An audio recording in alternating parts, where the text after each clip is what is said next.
Good morning, students. So in the last lecture we have discussed about different types of sewerage system like combined system, separate system and partially separate system.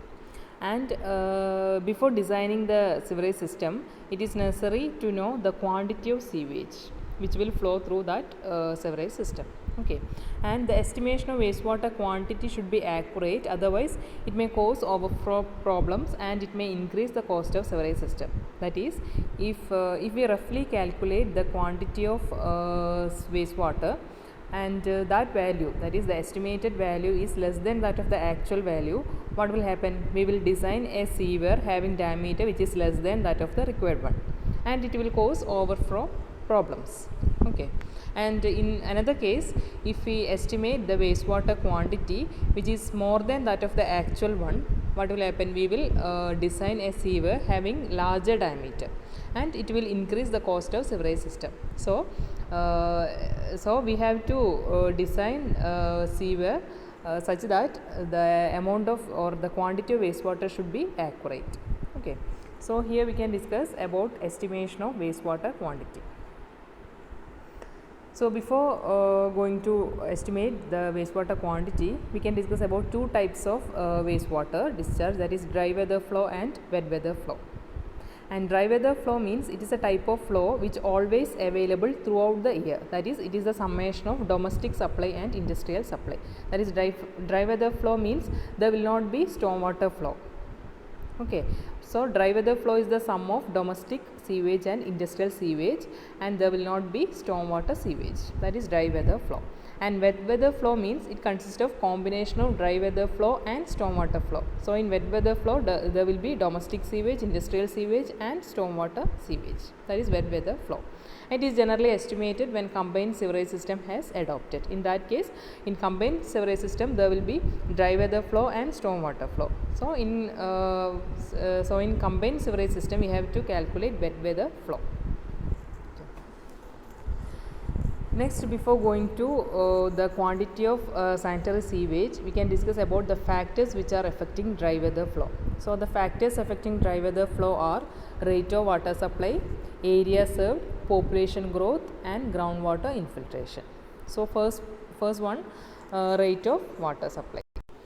And the rate of water supply to a city or town is usually expressed as so many liters per capita per day.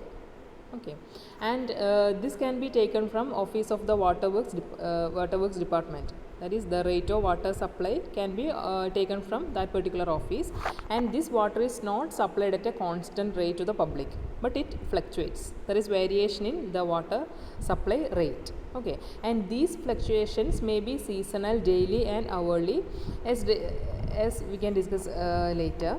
And while considering this factor, due to allowance should be given for the increase in rate of water supply in future, because in future the demand of water supply increases as the standard of living of the people.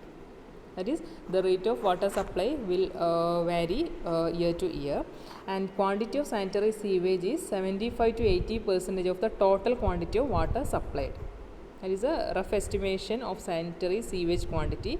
That is, the quantity of sanitary sewage is usually 75 to 80% of the total quantity of water supplied to that area. Okay, that is first factor which is affecting sanitary sewage rate of water supply. Second one, area served. And the quantity of sanitary sewage also depends upon the type of area, whether it is residential, industrial or commercial. And the quantity of sewage produced in residential area directly depends on the quantity of water supplied to that area. Okay, and this type of sewage is expressed as liters per capita per day, and the quantity is obtained by multiplying the population, the number of population, with this factor, that is rate of sewage. That is, wastewater generated residentially depends upon water supplied per capita per day. Okay, and wastewater generated in industrial area depends upon the type of industry. Okay, so this is the second factor, that is type of area served. Next is population growth. The quantity of sanitary sewage directly depends on the population. That is, as population increases, the quantity of sanitary sewage also increases. Okay, and the quantity of water supply is equal to rate of water supply multiplied by the population. and the population of a town can be calculated by using different methods like arithmetic increase method, geometrical increase method, incremental increase method, etc. Okay. And the wastewater treatment plant should also consider population forecasting for design period, and wastewater treatment project designed to serve a period of 30 years, that is the design period for wastewater treatment projects. And the design period should neither be too long nor too short, and it should not exceed the useful life of the component structure or equipment. Next parameter is infiltration. So, infiltration occurs due to the permeability, and when the sewers are laid below the groundwater table, the groundwater may percolate in the sewer from the faulty joints and cracks in the pipelines. If there is any cracks or faulty joints on the sewer pipes, the water may infiltrate into the sewers. And the quantity of infiltration water depends on height of water table above the sewer inward, permeability of soil, size and nature of cracks in sewer lines. So, by infiltration there will be addition to the sewage. There will be addition in quantity of sewage due to infiltration. So, these are some factors which are affecting sanitary sewage, that is rate of water supply, population, type of area served and groundwater infiltration. Next is net quantity of domestic wastewater, that is the net amount of domestic wastewater formed may vary between 70 to 130% of water supplied. And in India generally this value, that is the net amount of domestic wastewater, may be taken as 75 to 80% of water supplied. Okay, that is 75 to 80% of water supplied is converted as wastewater in India. So, usually we take this factor as the net quantity of domestic wastewater.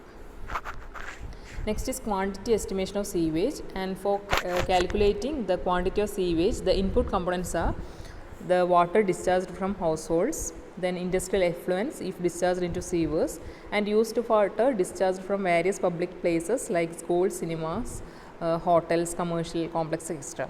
And there will be private water supplies like water drawn from wells, tube wells, then lake, river, etc. by individual or industries if discharged into sewers. So, these are the input components. So, these are the water which is coming into the sewer and it is generated wastewater. Okay. Next, the different steps in order to find the quantity of sewage. First fix the design period, that is based on useful life of structure and equipment employed, we fix the design period. Like in previous slide we have discussed, that is the design period for wastewater treatment plant is 30 years. Like that there will be different design period for sewers, sewer appurtenances, etc. So, initially fix the design period. And second step, estimate the design population. Using standard population forecasting method, we have to estimate the design population. Next, estimate the per capita sewage generation, that is based on recommended water use and wastewater generation pattern, we can estimate the per capita sewage generation. Next, estimate the peak flow considering fluctuations in dry weather flow, that is there will be fluctuations in dry weather flow for daily, hourly, etc. So, we have to estimate the peak flow by considering the fluctuations. Next is accounting for additional inflows, that is from sources other than domestic sewage there may be additional inflows and it will be added, it has to be added with the sewage quantity. Next is finally we are estimating the cumulative design flow. So, these are the steps involved in estimating the quantity of sewage. Next is wastewater quantity estimation. The flow of sanitary sewage alone in the absence of storms in dry season is known as dry weather flow. That is, as I have told, in dry weather flow there will not be storm water flow, there will be only dry weather flow, that is there will be industrial waste and sanitary waste. And here quantity of wastewater is equal to per capita sewage contributed per day into population.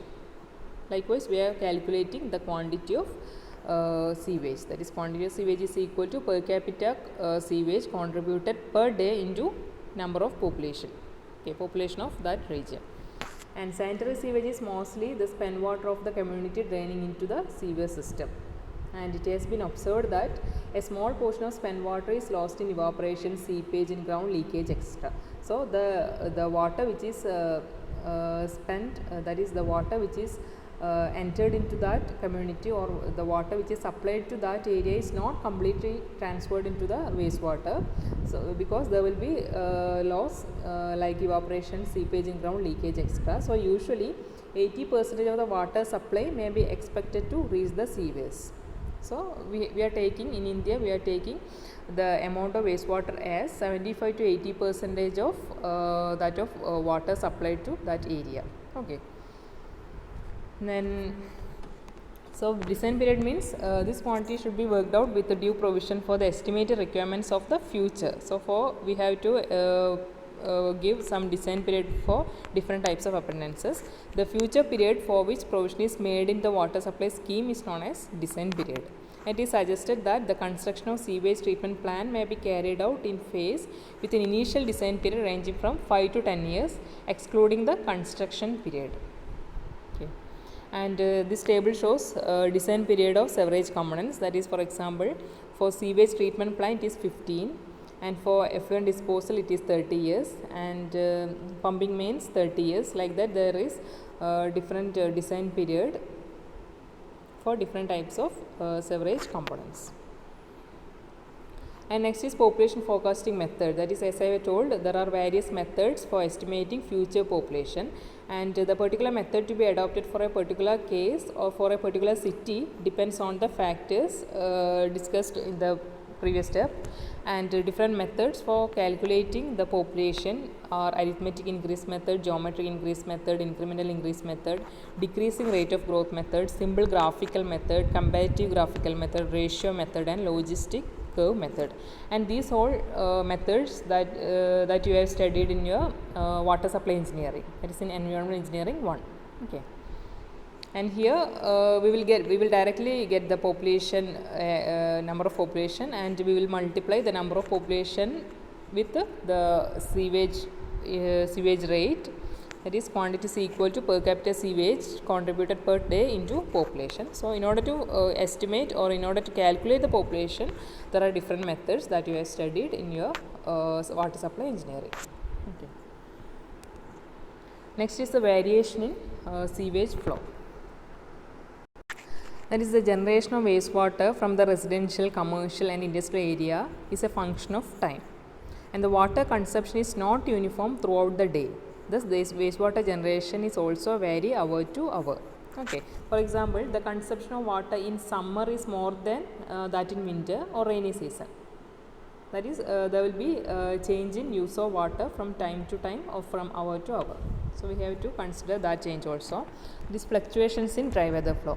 That is, since dry weather flow depends on the quantity of water used, as there are fluctuations in rate of water consumption, there will be fluctuations in dry weather flow also. Okay. That is, from season to season or from hour to hour, there is fluctuation in the quantity of or water consumption. So there will be also fluctuations in dry weather flow. Okay. That is, the quantity of sewage changes from day to day. That is, on the closing day of market, offices, industries, the quantity of sewage will be more due to cloth washing, house washing, etc. Therefore, the variation in sewage quantity also depend upon local conditions also. So by considering all these variations in water consumption, in general it is assumed that the maximum daily flow is equal to 2 times average daily flow. Okay. And maximum hourly flow is equal to 1.5 times maximum daily flow. And since maximum daily flow is 2 times average daily flow, this can be written as 3 into average daily flow. That is 1.5 into 2 into average daily flow. Okay. That is the relation between maximum to average. It is usually this maximum to average ratio, that is maximum daily flow to average daily flow ratio is 2 here. Okay. And likewise, there is a relation between minimum daily flow. That is, minimum daily flow is equal to 2 by third into average daily flow, and minimum hourly flow is equal to half into minimum daily flow. And since minimum daily flow is 2 by third average daily flow, we can write the minimum hourly flow in terms of average daily flow as minimum hourly flow is equal to 1 by 3 into average daily flow. That is 2 by 3 into 1 by 2. That is 1 by 3 into average daily flow. Okay. So this is the fluctuations in dry weather flow. Next is variation in sewage flow. That is, this table shows For different types of sewer, there is different peak factor. Peak factor means the ratio between maximum flow to average flow. That is, main sewer above 1.25 meter in diameter, the peak factor, that is the ratio between maximum flow to average flow, is 1.5. And for main sewer up to 1 meter diameter, it is 2. That is peak factor. Okay, so this is the variation of maximum flow to average flow for different types of sewers. And size of sewer can be easily designed for carrying the computed maximum hourly flow with sewer running 3/4 full.